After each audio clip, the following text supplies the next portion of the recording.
আমার মা যখন মানুষের বাড়িতে বাসন মাজতো, আমার মা বাবা দুজনেই মানুষের বাড়িতে কাজ করে আমাকে মানুষ করেছে।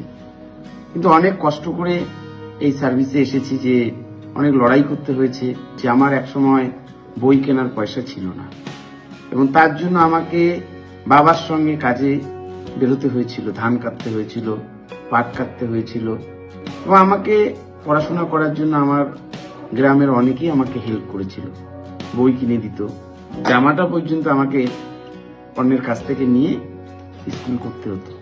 এই জন্য আমি যখন এই সার্ভিসে আছি, আমি গরিবকে ভগবানের চোখে দেখি।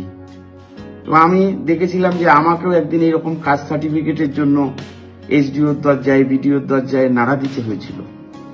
এই জন্য আমি বুঝি যে কাস্ট সার্টিফিকেটের গুরুত্ব কত। এবং একজন, আমার মা যখন মানুষের বাড়িতে বাসন মাজতো, আমার খুব অনুভূতি হতো যে আমার